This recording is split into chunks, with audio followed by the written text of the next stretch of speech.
Remember, we first told you about this on Sunday, We did. about this weather impact alert. So it was about a week in advance. So what's changed today, and we still expect some small changes here and there heading into the weekend, it's the timing. We're not so concerned about the morning round of storms coming in. Now we're concerned about what could happen in the afternoon east of the Quad Cities, where we have this small window of opportunity to get a couple of stronger storms. And what do I mean by that? Well, I want to show you the difference between the outlooks here. So this is for Saturday night, Sunday morning. It's a 1 out of 5, which means it's isolated. But look what happened this morning with the Sunday afternoon and evening outlook. Kind of popped one on there. It did. I mean, and it makes sense why. Seeing a little decent potential there on that early afternoon on your Sunday. It looks like our low pressure system may be taking just a little bit more of a jog to the northwest of us, kind of meaning that front's going to come in a little bit later now into early Sunday afternoon. So if you live, especially east of the Mississippi River, I think you have a better chance of seeing a scattered severe storm as we go into Sunday afternoon and evening. Now, we don't have the individual storm zones today. We get those tomorrow in terms of the hail, the wind, and the tornado threat. Personally, I think this is more of a wind threat with an isolated tornado threat that's going to come through this as we go through Sunday. So that's the change here. We've changed the timing from not being concerned really about the morning stuff, now becoming a little more concerned about the afternoon stuff. Yeah, and I think one thing to note too is how this low pressure's kind of slowed itself down. Yes. We were thinking this low would kind of be a quicker moving low. Now it's kind of trending a little slower, and also, yeah, again, it's crawling kind of right through Des Moines, making its way to the further north portion. So on that flank is kind of where we're going to be getting the system now, rather than say on the front when it was initially tracking. Yeah, because you remember this was first put out for Saturday. And then we went, okay, Saturday night, Sunday morning, and now we're going all the way to Sunday afternoon. That shows you how much the system has slowed since what we looked at the data earlier this week. Yeah. Big change. Big change. And that's to be expected. Anytime we put an impact alert out that far in advance, we do have some change with that. Yes, and that's one thing to note too, is we're going to put it out early just so you're aware. Yeah. It obviously changes. It's weather. Exactly. You can't, I mean, we predict the weather, but I guess you can't, exactly forecast the weather 7 days away. Yeah, weather's going to weather, as we always Yes. like to say. You've even got an impressive 3 out of 5 further downstate, I'd say just south of the Chicago metro, near Peoria, probably going all the way down to just east of Springfield and then east of St. Louis. So if you have travel plans in this region Sunday afternoon into the evening, very, very much keep an eye on the forecast. Also make sure you have your apps loaded. The Storm Track 8 app, by the way, even if you leave the Quad Cities, will follow you. And I'm not talking about a creepy kind of follow, but the radar, you'll be able to access that radar no matter where you're at. So you're going to be able to track those storms even if you're out of the Quad Cities region on your app. That won't be a problem. I have family that uses it in Arizona. And they gives them all their notifications of lightning, anything. Yeah. It works anywhere. It is a nationwide app, so you can take it anywhere you go. Can't guarantee about overseas. I haven't tried that yet. That's true. But for sure it will work in the United States. Yes. It'll get you that radar and everything you need to know. So what does this look like as we put future track into motion? Because we've been watching first, of course, what happens with Sunday morning and that decaying line of storms that's off to the west of us. This is a pause point, so I can pause this for a second. This is the line of storms that we were thinking was going to come in here early Sunday morning. And right now, excuse the jump, it's going to stay the same. Usually it jumps right back. So look at what happens with that, how it just kind of really falls apart and it decays. Because again, we're talking so early in the morning. We don't have sunshine. Nope. We don't have any other type of source of instability at this time. So it's running into all of this unfavorable environment that's sitting over us in the Quad Cities, and it just kind of falls apart. Falls apart. So what we have to watch is as we get into late Sunday morning and into early Sunday afternoon, you're seeing this new spike of energy here. And this is the actual piece of the front that's moving up from the area of low pressure. So let me go back one more pause point. And you're going to kind of see right here, we're getting a little bit of clearing.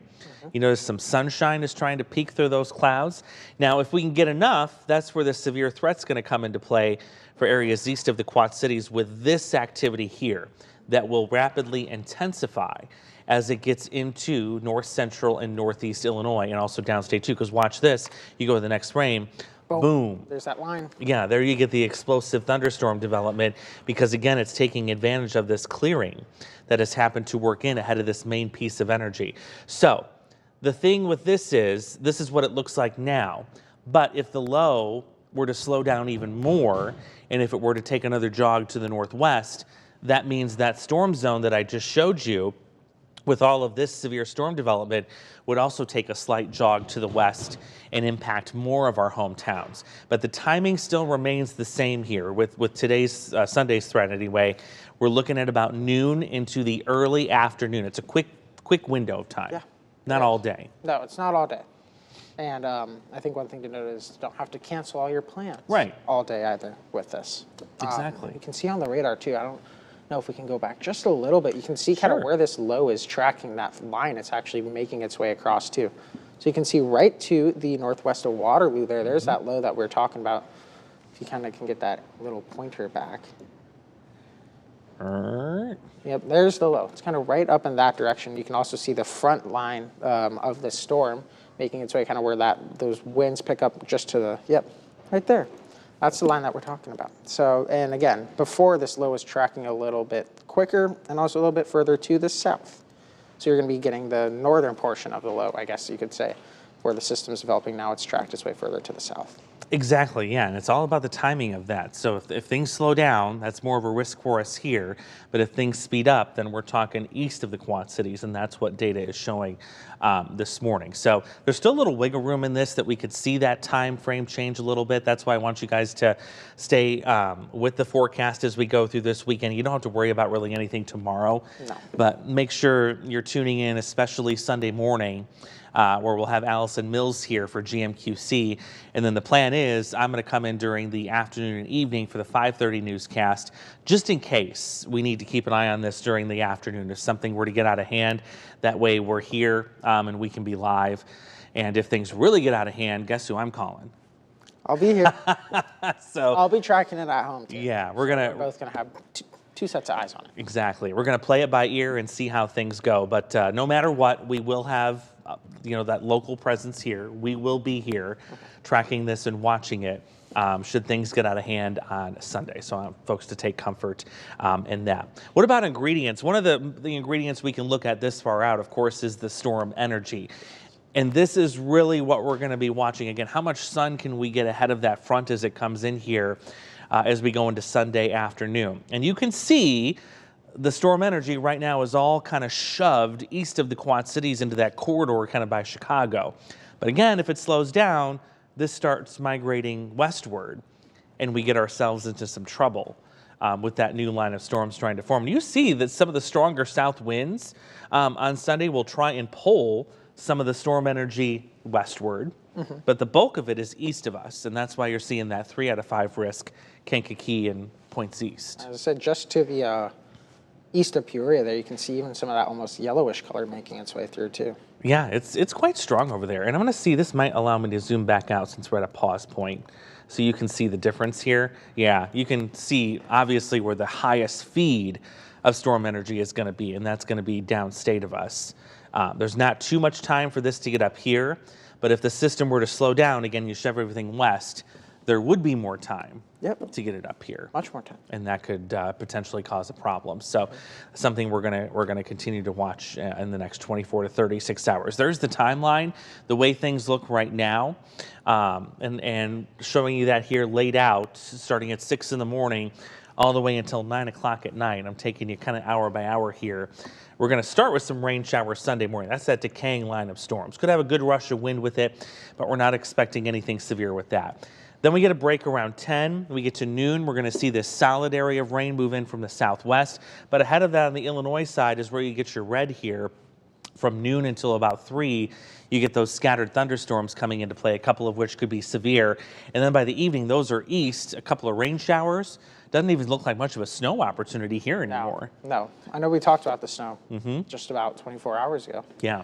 And even on Ask Andrew, we were talking about it. But the good news is, again, because this low is tracked further to the northeast, you could say, I guess, northwest of us here in the Quad Cities, that's allowed that upper line where we were initially seeing that snow to remain further north in Minnesota, your Wisconsin, maybe trickles into portions of northern Iowa, but you shouldn't be really seeing too much of anything in Illinois with the snow. Yeah, we won't be waking up to, snow on the ground or anything like we did with the previous storm system. No. So that's what we've got going on for Sunday. And then this morning we talked about this early heads up for what's coming in on Wednesday of next week, where we've gone ahead and issued another weather impact alert for that day too. Why did we do that? Well, let's go right to the Storm Prediction Center. This is Wednesday of next week, and already we have a slight risk, or that level 2 out of 5 risk for really the whole Quad Cities, with a 1 out of 5 to the north. So this is going to be very similar, it looks like, to the system that's coming in this weekend, perhaps tracking just a little bit further to the northwest. But it's another one where, we don't have to worry about this right now. This is just your heads up. We're kind of planting that seed that the middle part of next week could get active. But I guarantee these are going to shift as we go through the weekend and early next week. Yeah, and we saw that again on Monday when we got that. Was it a level 2 threat, I believe, right? It was a 2. Yeah, level 2 threat put out for Saturday. Yep. Look how that's shifted. So again, it's a good idea of when we could see it, but we don't know for sure. And Exactly. Andrew and I have been talking about it all week too, the severe potential on that Wednesday. We've actually been keeping an eye on. Yeah, exactly. Some of the new tools that I was showing Peter, a new tool that we used from the National Severe Storms Laboratory. They kind of try and predict what the Storm Prediction Center is going to do.